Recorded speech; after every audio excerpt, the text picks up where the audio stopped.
Welcome to Innovating Leadership, Co-Creating Our Future. I'm your host, Maureen Metcalf, the founder and CEO of the Innovative Leadership Institute.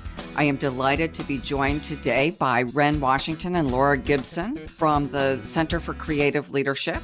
And the topic is art and its impact on creativity and leadership. Laura, would you give us a brief, who are you? Thank you, Maureen. I received my degree from North Carolina's Appalachian State University and studied art there. I've been with CCL, the Center for Creative Leadership, for over 20 years, spending part of that time in marketing, but I was always involved with the art program we have here. Around 16 years ago, I transitioned to becoming the art curator, and have truly found a passion as I represent local artists in our building, as I beautify the campus, and that is for both our employees and for our program participants. Thank you. And Wren, about you, and then we'll learn more about you as we go through the conversation. Sure thing. Hi, Maureen, and hi, Laura. Wren Washington. I'm one of our leadership solutions partners at the Center for Creative Leadership. So I get to design, develop, and deliver our work, and am fortunate enough to see the impact of art real time on our participants. So excited to talk more about what we do and how that happens. Cool. Thank you for joining me. And this is the first time we're doing a podcast over our 5.5-year history about art and leadership. And it's a topic about which I'm very passionate. Years ago, I helped organize MBA on-sites for remote programs. So years before we all went through COVID.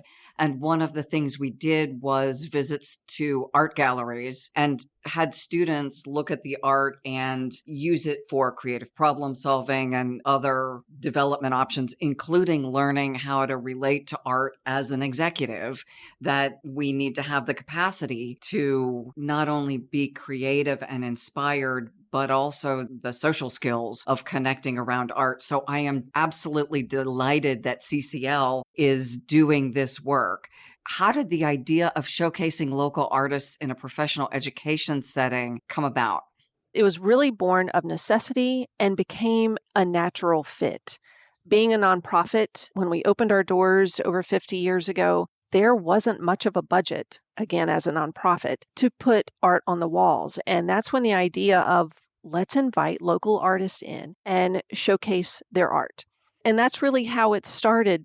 Over the years, though, as our program developed and evolved, it really went from a volunteer situation where different people handled different aspects of the program to having an art curator, having 3 exhibits open to the public every year. And it became a large part of our culture and our identity here on this campus. Wren, anything you want to add in how you're using it now? One of the things that I'm most proud about this center is our commitment to the communities that we serve and the communities that we live in. And the way that not only are we able to bring art into participants' lives when they come through our programs, but to demonstrate, to walk the talk, that we use this as a platform to lift the voice of those who may not often be heard. And I think that's, if not clearly stated in our mission, it's part of CCL's DNA. And so that is a powerful message to communicate to everyone around the world as we try to make a positive impact on it. One of the things you mentioned is it's rotating art, not owned art. Can you make the distinction? And I think you've already said it, but I want to maybe elaborate a little more on, other than you didn't have the budget to buy it, which I understand, but I think there is also a benefit to featuring local artists and rotating art and continuing to inspire the creativity of seeing something new on the walls. 100%. Just from the reaction I get from employees when it's art change day, new art comes in, it's stacked along the hallways, and employees will take time, come through, and get excited and energized over what's coming. I do too. I say I have 4 Christmases every year, besides the one in December. Every time artists deliver their work, I'm opening up these new things, and it's really exhilarating for me. But I see that same excitement in our employees as they walk through. Several have said they don't have to visit galleries because the gallery comes to them. Having that opportunity to showcase local artists and go through those groups, we have become a place in Greensboro that artists want to be. our gallery space is booked into 2024. So people want to be here. Artists are excited. Employees are excited when it changes. And stories I've heard from participants, they don't even know why they're happy about the art sometimes until they make a connection and they get it. Beautiful. Thank you. So, Ren, let's talk about several things come to mind, how you integrate it into the programs, how it creates creativity. And then I want to circle back also and talk about the culture you're creating in the workplace for CCL employees, because it sounds like there are benefits not only for your participants, it's also for the artists in the local community and the employees. So let's start with, how do you integrate art into leadership development programs? One of the ways that I think we find connection is a real inventory of our environment. When we do our work with leaders and helping people be better for the people they work with and the people they go home to, often it starts with an inside out point of view. And two, when we start to go inside out, we start to inventory who we are, why we are, and then we start to look at our internal cultural, historical artifacts. And that's what art is. I think art is a collection of our history. It's our cultural artifacts. And when we start to investigate outside of ourselves and look at our organizations, one of the ways, especially in the equity, diversity, and inclusion space, one of the ways that we're trying to investigate the worlds that we are living in is, what are the cultural artifacts at the organizations we inhabit? What are the things on the wall? What are the things that we're seeing every time we walk in the building, or even behind our little boxes on Zoom screens? A key example I give to people is, do you have an oil painting kind of culture? When we investigate our organizations, and by that, I mean, is there a hallway somewhere where you have a bunch of oil paintings lining your hall that all look like much the same gentleman who used to run the organizations? Now, Maureen, Dan, I see that awesome art that you have behind me, and I know the cultural things that I have too in mine. That is sort of the tapestry that weaves us together. So, Maureen, I think when we think art and leadership, we want to investigate our surroundings to inform our actions. I think of traditional, quote, corporate art, and it's typically abstract or some non-offensive landscapey thing, and doesn't often represent the organization. And as we were talking, I've got a beaded Maasai wife beater, which is a very odd thing to have on my shelf. But one, it represents a trip I did to Africa. It also represents for me the opportunity for women and underrepresented women to find their power. So for me, the art is very important. And then the other is a Pueblo pot, that the going inside of the Pueblo is that finding myself. As a representation of exactly what you're talking about, the art's very personal. So even my little tiny workspace absolutely represents what I value. And the reason I'm talking about my own thing is just for leaders to think about the space we're creating for our employees, whether it's the entire organization, Laura, as you're curating, or my individual office when people meet with me. What environment am I invoking, and what am I inviting people to participate in? Maureen, I love that, because when we think about our personal spaces, one of the things we talk about in our programs when we're wrapping up and we're sending people back is, we say the hard work starts when CCL goes home. CCL is an amplifier. We're an augmenter. We help leaders be better. No one comes to us who's broken. So people are already really proficient. We just want to give them more tools. And then we say, here's ways to apply it. And one of the ways that we bring this work to life is making our goals visual and visible. And by putting them in observable places, whether it's an image or something that someone walks into the office and says, hey, what is that thing? Or I look behind you and I say, hey, that looks like a Pueblo bull, Maureen. I've had something like that. And then all of a sudden we have these moments of connection or really shared accountability in the context of what I'm talking about, where if you see something behind me, I said, actually, that's a goal that I'm working on. And let me tell you a little bit about it. Now, all of a sudden, I have this organic accountability. And I think art is also an interesting service for organic accountability. Laura, when I look on our walls, I'm reminded of our commitment to our community. I'm reminded of how we're a place where local art can be seen. And I'm reminded of our mission to try to make a difference. As you say that, as I look around, the piece in front of me is more of a Buddhist piece and bringing balance. There's a piece in the hallway that's more of a shamanic image, and there's an oil painting. Yeah. It is the range, but to your point, I have visual cues of the person I aspire to be and the impact I hope to bring into the world. I realize we used to do that with Covey posters. Original art is, in my view, much preferable. No cats hanging in there. Maureen, if I can ask you a question, would you say that the art around you creates an emotion within you? Absolutely. Absolutely. So the one right in front of me is this Buddhist piece, and it's to calm me because much of my day is not calm. And that's what I think the art that we have here at the center helps our participants as well. They're walking into a brand new situation.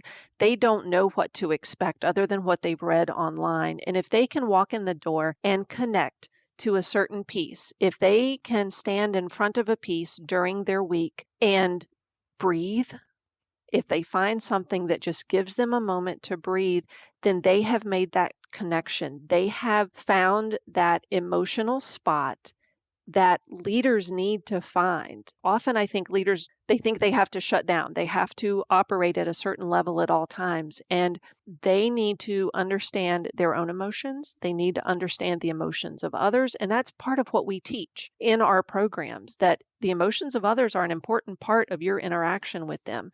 And if we can create that safe space, if we can help make that connection through environment before they even sit down, then we are setting the stage for them to have a productive week and to be open to whatever they're going to hear, whatever they're going to learn. And I think that's part of the impact that the art that we have can really give to the leaders who attend our programs.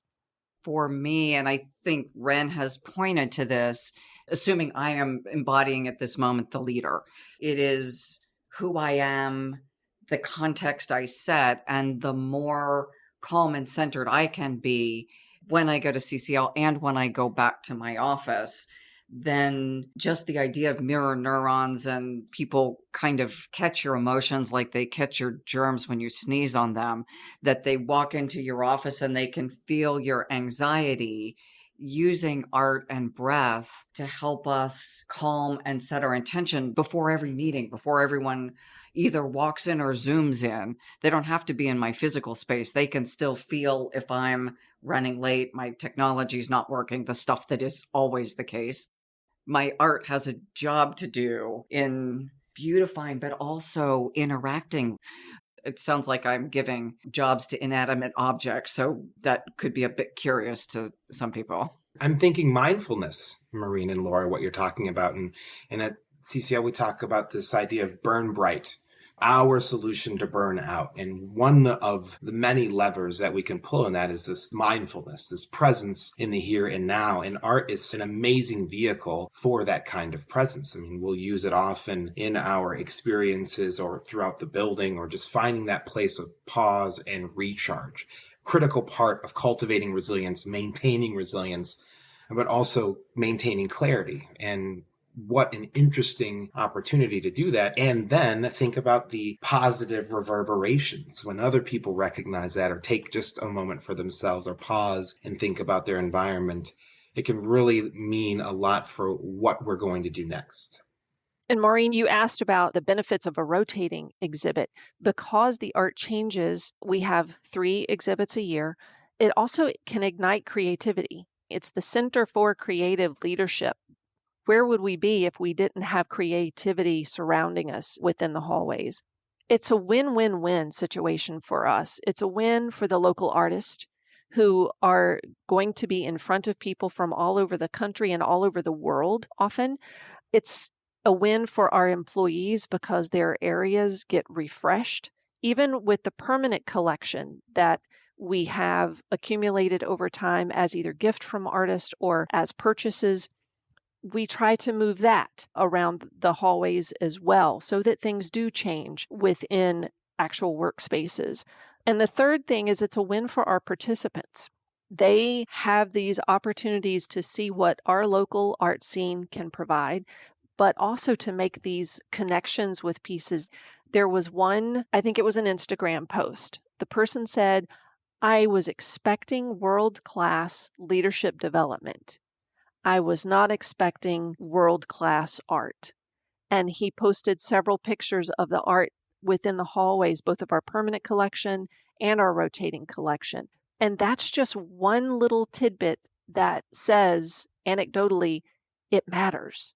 The environment in which people learn, in which people work, it matters. One of the things that comes to mind is we're right now navigating the tension between work remotely, hybrid, and come back to the office. And some organizations are mandating come back to the office. We're also hearing that those, especially the hybrids now, where I get to be at home and come back part-time, the workspaces are changing dramatically. They're now collective spaces, and I do my independent work at home. It seems like there is a significant opportunity to integrate more thematic art, let me say that, rather than the traditional corporate art. You have a huddle room that focuses on creativity, have bright colors, not necessarily the corporate logo colors. You've got a room that's for deep thinking and reflection. That might be dark blues and calming colors. Having opportunities, again, to put the art to work as part of integrated into the intent of the environment, rather than just something you do as part of interior design in a classical make our office look pretty way. In some cases, it's choosing art that is not offensive versus choosing art that evokes creativity. They're not mutually exclusive necessarily, but I think sometimes the goal of corporate art is to just be as plain and simple and pretty, as you say, versus energizing or thought-provoking, which art can still be. It doesn't have to be offensive to be thought-provoking. And we do have to be careful of what we hang because we are, first and foremost, a leadership education facility. We are a business. The gallery space comes secondary, but we want to make sure that gallery space is helping us do our job. It seems like there's a broad range of art from the traditional corporate, which some of it is absolutely beautiful. I'm not trying to at all diminish the value of that work, but if you look at the continuum, there's a lot from fairly abstract to intense colors. And then there's the stuff that clearly you're not going to put in an office because it's naked people and things that aren't appropriate in an office. Mm-hmm. It's nice to inspire conversation, but not that conversation. Yes. What we're talking, I think, about is this idea of the holistic approach to our environments, to leadership. And that's what we talk about at CCL. You know, I think about art and leadership. I think left brain, right brain, and we're here to synergize. You know, we think creativity and leadership. And when I think right brain, I think rhythm. And there's a rhythm to this work that we do with people. And there's this holistic approach where, much like I wish I could see time like a flat circle where all of it's happening at once, I feel like in our art spaces, our environments, and our leadership spaces, maybe it's a little less of right or wrong, either or, in that real space of what is appropriate here. You know, I think part of, again, what we try to find out for people is not saying, this is what it has to look like, but instead create an environment where you can talk to one another about what it should look like. And that is such an interesting conversation when we say what art or what environmental artifacts should represent us. You know I much prefer modern art than classic art, though I will do some impressionist, how magnanimous of me. But that is just demonstrable of how fluid we are in the environments that we inhabit. And so I love art as a conversation and just the beginning of a conversation. What does this all say about us? What do we want this to say about us? Our company is the Innovative Leadership Institute, and much of my art is old African art. There's nothing innovative about a 100-year-old hornbilled bird from Sanufu, and it represents the foundation of where we've come from. For innovation, we have to have a strong foundation, but one could walk in one of the rooms and see that it just looks like old stuff. it creates an opportunity to engage and reflect more deeply, because I don't ever remember going to a client's office and talking about the Covey posters. Yeah, no one's really saying and trying to investigate that, but there might be more to investigate in the histories and foundations that we lay. I mean, we often talk about in innovating, how can we extract like a minimally viable product? Don't remake the wheel. What an interesting concept. An age-old creation, the caveman rolling the stone, first wheel, and then we try to innovate, but also maybe not a bridge too far. How do we innovate really quickly? How do we build off of the foundation that we've set? And so I love keeping an eye on the past as we keep an eye on the horizon.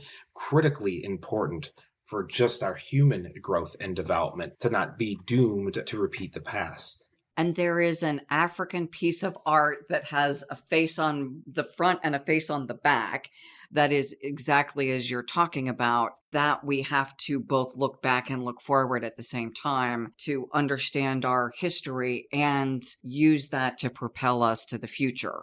Not in an imbalanced way that I hold to the past, but that in fact it serves a solid future. How else does art inspire program participants?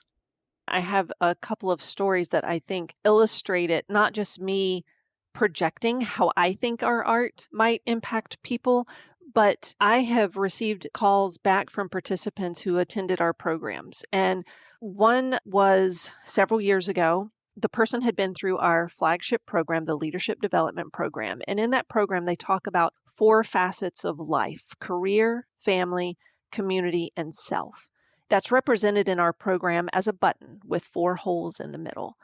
That's that touchstone piece that people come back to, that are you balancing your life?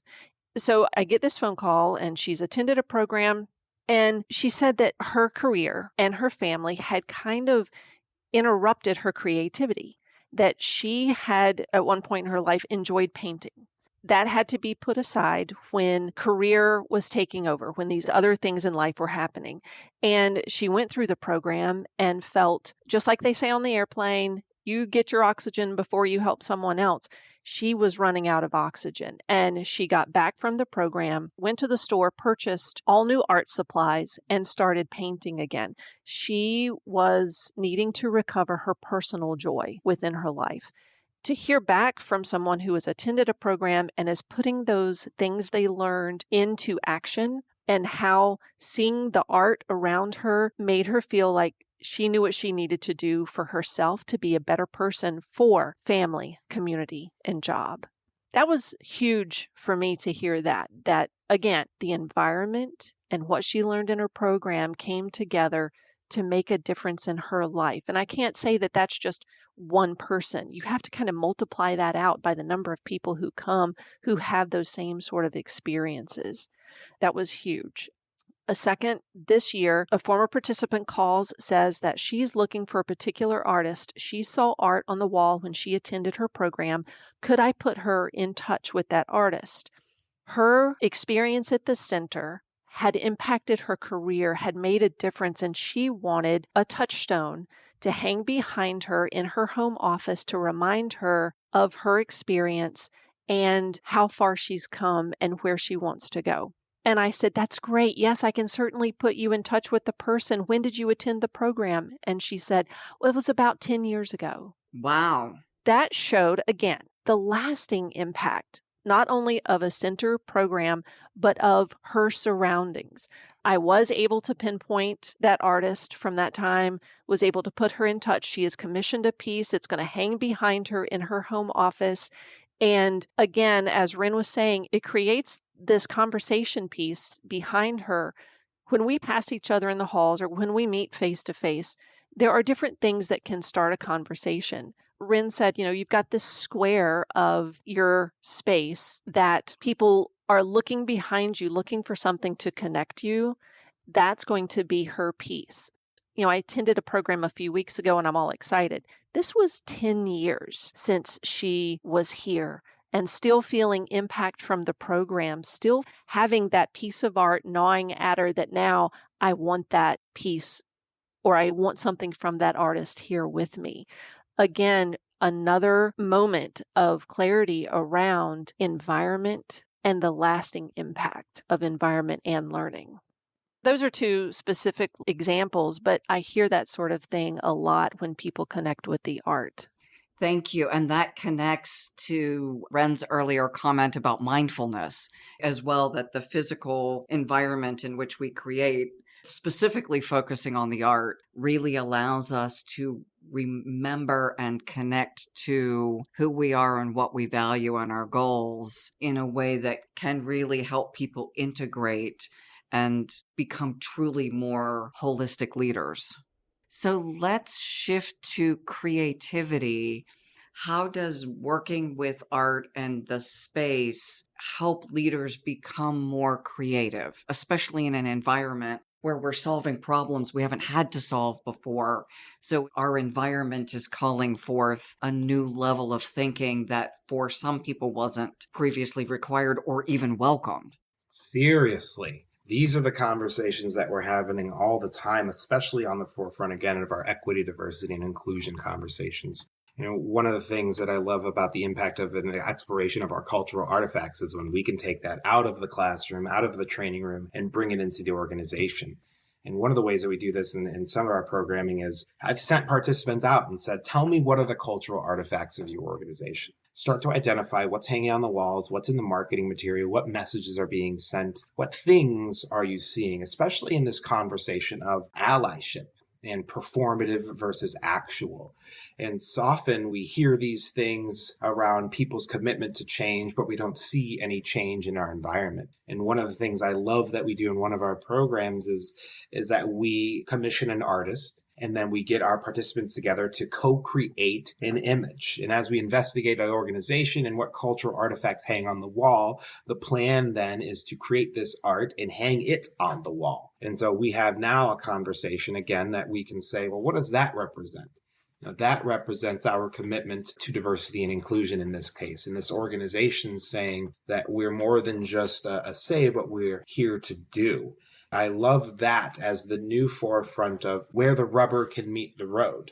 We can't take for granted or just pass by this idea that our environments don't matter, the things we inhabit. I think you see it with the pendulum swinging between closed and open offices and how people are still trying to iron out what that looks like. And I think as we return to work in this new future of work, the images that surround us, both from an equity, diversity, and inclusion standpoint, but just also what work means for us, is going to be a serious conversation that people are going to have. Leaders, if you're listening, you are going to have to navigate what I want from my environment, maybe more now than ever before. How is that impacting how people then behave as they engage in creating that art? I'm trying to take it through, I'm going to be different now that I've done this project. It's interesting, Maureen. It's not so much about the individual saying that I'm going to be different. It's a real effort in saying, organization, what are you going to do now that's different? A lot of the time when we work with underrepresented groups, whether it be women or people of color, they're told, you need to change. There's something wrong with you, shift your behaviors. And when in reality, we understand just empirically, that's not the case. There's nothing less effective about a woman or a person of color than anyone else. And instead, we really need to start investigating the environment. And so what this art project does, when we get our participants working with this artist to then commission a piece of art that's going to go on the organization's walls, what we're saying is, hey, organization, now this conversation is not just happening over at the Center for Creative Leadership in a room in Greensboro, but it's happening now in your offices, where we need to be discussing these things more intentionally. And then I think it's a really interesting idea how we use those images around our environments and cultures to have those conversations around what are we doing and what should we be doing. My partner, Mike, is on the advisory board for the Columbus Afrocentric School.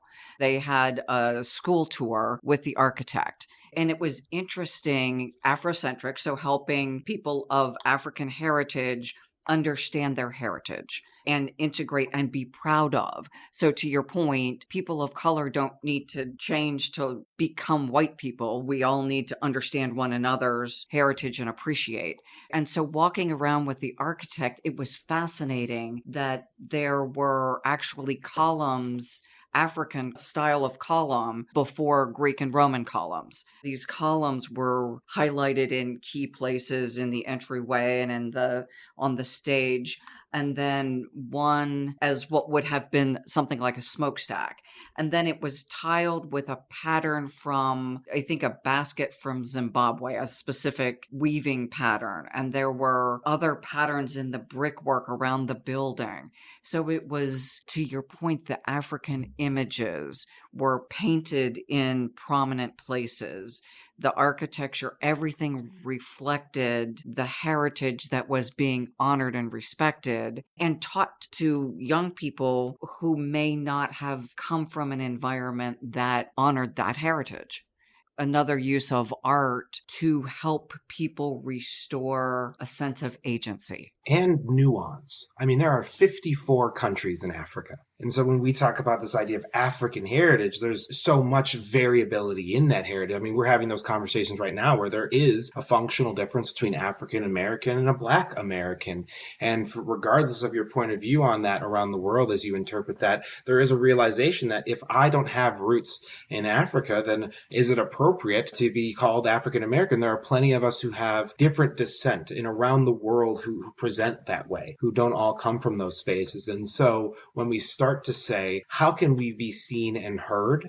I really think art is a space for all of us to explore that nuance of what is my heritage? What does it mean for me to be here? And what is our organization saying about the place that we live and work?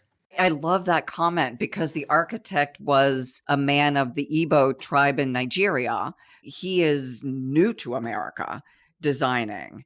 He is of different upbringing than someone whose family were brought over as enslaved people, and presumably very different sense of voice and impact. Absolutely. And Laura, when I think about some of the opportunity that we have to have voice and impact in the art on our walls, I can't help but think about one of our colleagues I just tried to connect you with, where she's an artist and she's thinking about ways that she can create art to talk about her own environment, but also then use that as a fund for someone who maybe doesn't have access to those things. And so again, I think just positive reverberation of the world around us, how that can impact what we're doing today and so on. Beautiful. Thank you. So let's now shift to how does the art engage in the programs and fundamentally change how leaders see themselves as leaders, how they relate to others, and how they do the tasks associated with leadership.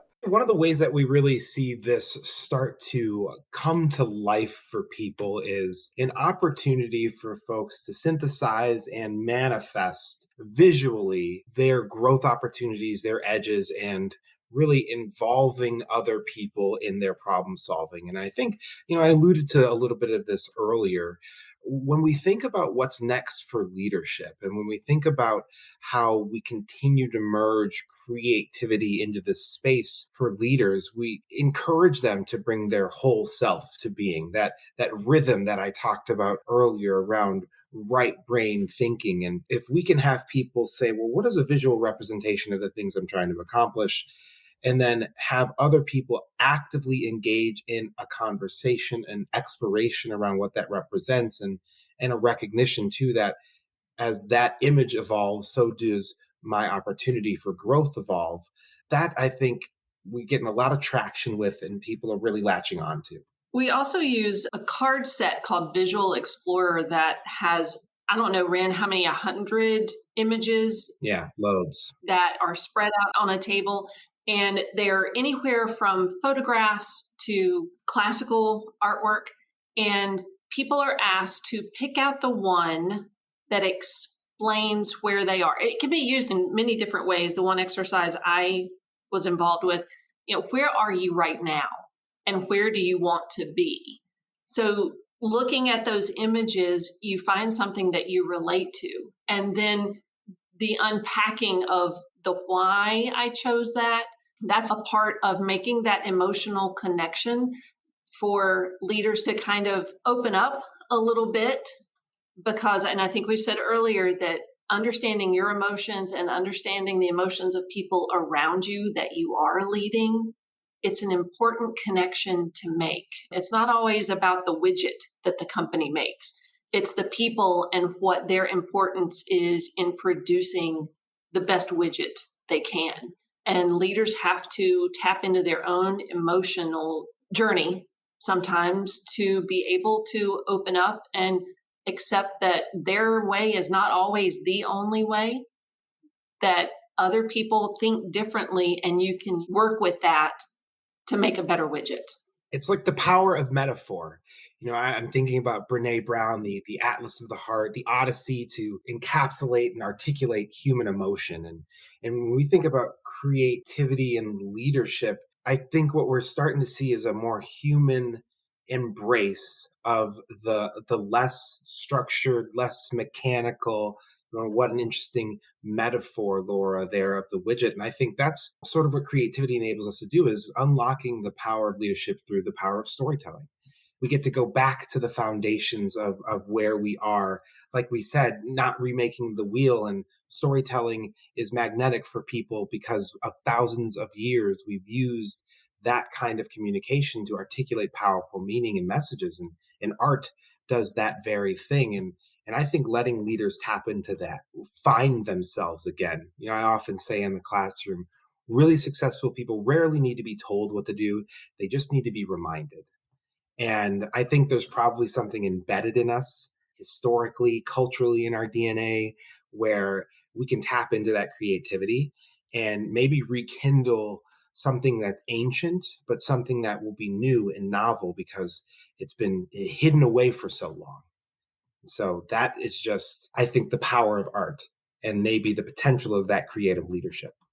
Art was on cave walls before there was true language. Undoubtedly. Storytellers came along and they helped preserve history as well. And art was the original story. And I think people look at art and don't even realize why they like something or if they like it or not. And that's where posters in the workplace had its moment in time. I think we're learning more, and heaven knows that for 2 years that we had to spend with ourselves during a pandemic, we realized how our environment impacted us when we were all in close quarters for a while, and how important that environment is to opening up and to figuring out what gives me creativity, what fuels my passion or my energy, whether it's leading a family through a crisis or leading a company through a crisis. You have to find those things that spark you. So I want to go back for a second to the card sort then. Tell me a little bit about how this works, because I've used some of the CCL cards in different environments. I think they're a wonderful tool. So walk us through what the exercise would look like for listeners who may not have had this experience. Yeah, I think one of the things we always keep in mind when we do these opportunities in the programs or experiences is trying to apply them to real world opportunities or challenges. And so usually we'll use this conversation around what's something that you're experiencing at work that's a challenge, or even maybe towards the end of an experience, aspirationally, what might your leadership look like? It's really interesting when I ask a group of scientists to say, okay, I want you to look at a pile of images or a stack of images, and I want you to kind of tap into what you see there as it represents the challenges you're experiencing or your aspirational leadership. And, I have these curmudgeons shaking their heads and saying, well, this is impossible. My body doesn't work like that. I'm about zeros and ones. And then people look at these images and then all of a sudden they're connected to, I think, what we've been talking about, that metaphor, that storytelling. And there's one of my favorite images is this cave. And on the cave, there's this row of skulls. And I remember I had a participant pick up this thing once. He said, this is exactly like The Office. If people mess up, there is hell to pay. And before he knew it, he was able to tap into this image that really conjured up this feeling of what it was to be at work. And so what we do is we encourage people to gaze and gather upon the images and pick an image that resonates with whatever prompt we suggest. And then we have them reflect on that image and share it with the people they're working with. And then we kind of share it at large. And we're able to synthesize themes around people's experiences really quickly, whether it's the soaring eagle around the aspirations of our team that we're just going to be rising above the rest, or maybe this congested highway, which is indicative of how hard it is to collaborate with the group. And sometimes how there's not enough space to breathe and try our own thing. It's amazing when people can see images and ask to say, well, what do you see in that image? How quickly and naturally it comes about. So I'd say that's a glimpse into some of the experiences of the way that we've used it, or I've used it. And what image you might choose in where you are in your career today doesn't mean that you would choose that image a year from now, 2 years from now, 5 years from now. The one I chose was a Renaissance painting, and it was two little girls. They're inside a very small room, and it's just mayhem. Everything is dark, everything is dirty, but they're laughing. And I had two little kids at the time, and I zoomed right in on that piece thinking, oh, I've got to remember to pay attention to the smiles when everything else is just, all over the place. And now my kids are older, and I'm interested, just sitting here thinking and talking about it, what image would I gravitate to? Not that my house is any cleaner or any better, but we're at a different spot in life. And I think it's one of those exercises that people can do throughout their career and see the difference in where they were when they might have done it early on and where they are now, or where a team is, or where, like Ren was talking about, the aspirations of an organization. Those types of things are interesting in that they can open up an emotional door that people didn't even realize they had in connecting to something at a different point through their career and through their life. I think it's brilliant, the range of images, because if I were choosing the deck, I wouldn't choose one with skulls in a cave. There's a lot of images, Maureen. There's a lot of images. And I certainly hope my people don't think that about me. For our listeners who are thinking that would be really cool, but I don't know that I can go to Greensboro to CCL, you sell the card decks, right? That's right. Yeah, absolutely. And I think too, in principle, I love the idea of spreading the word. And so they'll forgive me at CCL, but frankly, you can just collect a number of images and have this kind of experience at your fingertips. Now, of course, we've got loads of curated images. So, Maureen, I promise you, not all as macabre as a row of skulls. But yes, luckily, we've been able to curate it with eyes like Laura's and others to help get some high def quality images that absolutely on ccl.org you can come find. But truthfully, if you've got art at fingertip, you can have this experience. I've seen someone do this with postcards from their travels. Cool. You could do it with holiday, although you don't want a bunch of Santa Clauses necessarily, but that would lead to a different conversation. But a range of cards they've gotten, although we don't send cards anymore. So this may be a past. Now you have to buy it from CCL because we don't do postcards. I love it, Maureen. Think about the versatility of that. The conversation around creativity and leadership is as versatile as the art that is in our world. And it would be amazing. I mean, think about a collection of Santa Claus cards, and you alluded to, well, that'd be a different kind of conversation. And I can't help but wonder, think about how many kinds of conversations you could use there. Or as we were thinking, I was reflecting on the covers of books that I have, or all sorts of imagery in and around the worlds that we have. Exactly, Maureen, like your bookshelf there. I mean, it is endless. The possibilities are endless. And I think it goes back to the power of metaphor, the power of storytelling, that intrinsic natural understanding, Laura, like you were saying, before there was word, there was image. And I think we resonate with those things. And maybe too, that is the indicator of what we need to tap into for what's next for all of us. And that leads us in, although I have to say, because we're sitting on a screen with a fourth person, our producer, who has probably thousands of CDs behind him. Right. What do those covers look like? And if we were to spread those out on a table, what would we think of? Now, again, the AC/DC cover is going to be different than the art in my office, but that's the point, right? Is it's a range of images. Yeah. Endless possibilities. Given that you just teed us up for the perfect question, Ren, where do you see art connecting to leadership in the future? Yeah. Leadership and leadership development. For me, it's really twofold. It boils down to maybe what I might call personal manifestation, and then what we call organizational realization. And I'd say it lies on us and within us, and then those around us. And I really believe that the new frontier, that terra incognita, is actually terra firma.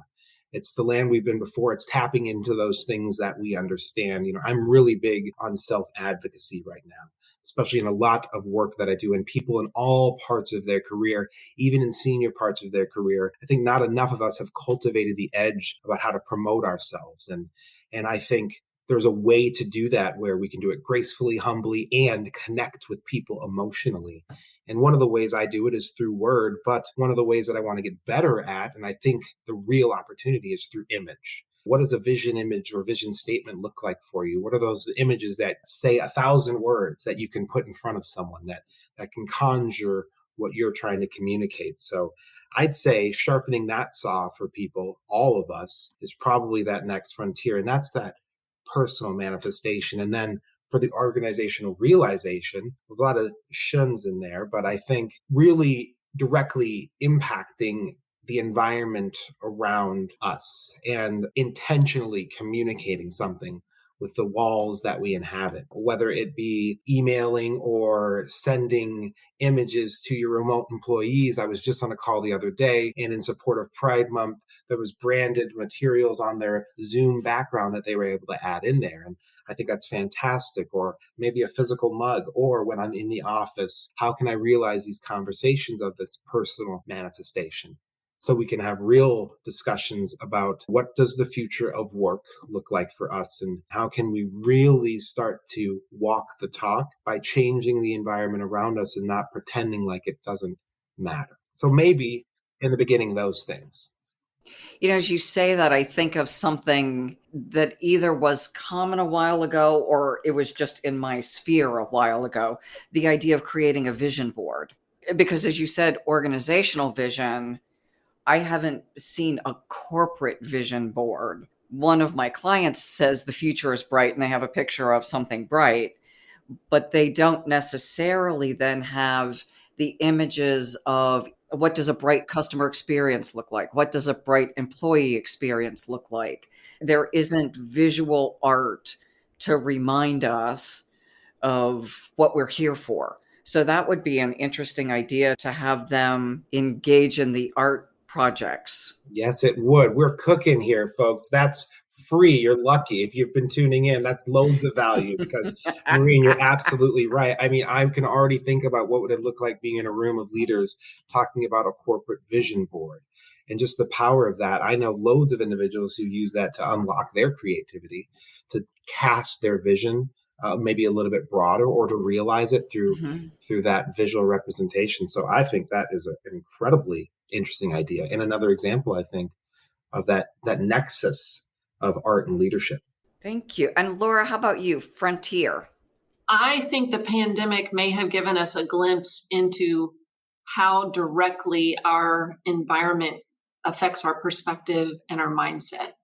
And encapsulated like that, you have to kind of multiply it exponentially as to the effect that it has on people as they return to work, as we have to be fluid. Everybody says, the new normal, and there has been no new normal. It's been a fluid normal because it continues to change. And we have to embrace that idea that our perspective and our mindset has to be flexible. And our environment, if you're just looking at blank walls, that doesn't open your mind or your emotions to look for the next thing. The center was founded on the idea that leaders are what make the difference in an organization. H. Smith Richardson looked for the cross-country thinkers, was the term that he used. People who are looking at the world from a different perspective. And if all you have around you are just blank walls, then your perspective just slams right into it, instead of having images that give you a door to walk through or a window to look out of to see things differently. So I feel like embracing that change that the pandemic kind of forced us into, as long as we don't forget, humans are really good about saying, oh, that was hard. Woo, glad that's over. And not taking those experiences and keep moving forward with them. And that's what I think the future is within our control as to whether we do say, well, that's then, what's now, when it taught us to pivot, when it taught us to think about things differently, think about work differently, think about careers differently, think about family differently. If we can tap into that, tap into those emotions, tap into the energy and the synergy that comes from our surroundings, however we create them, then we are open to new ideas. We're open to new frontiers that we can continue to work towards and not always look behind, but continue to move forward. Beautiful. Thank you. So I love closing on the idea that we are creating the new frontiers that happen in our world, not that they are created externally, but that we're actually looking through those doors and windows, imagining what's possible and bringing it into creation.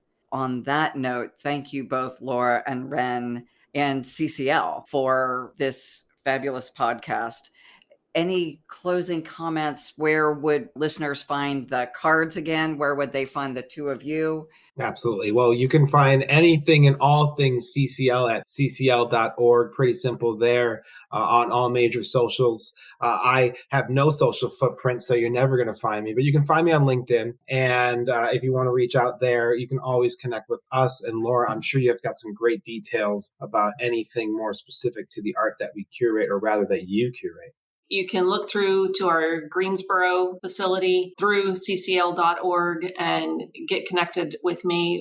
Organizations who are interested in starting a program like this, we've had lots of years of experience, have learned good and bad ways to try to process this information. But I think that viewers, when they're looking at art, I hope they find out that they're getting something from it that they didn't realize that they wanted, or in some cases that they needed.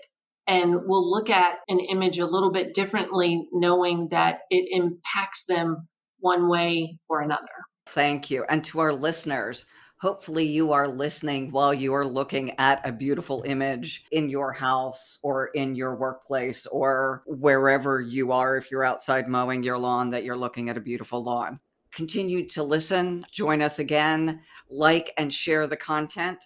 And if you want to use something like the curated cards, to Ren's point, you can either curate your own collection and then let him know, or you can purchase a set through CCL. And if you are interested in doing something like Laura's doing with a curated exhibit or rotating exhibits, local artists are almost always looking for additional places to show their art, and supporting our local art community is foundational to creating healthy communities. We didn't talk about the importance of art and artists in any community, and we certainly see huge value in the contribution our local artists make, and they are often underpaid because they're living on their art sales. And especially during a pandemic, this means folks are working from a deficit. So support your local art community and support your local podcasters. Like us, share us. 100. Absolutely.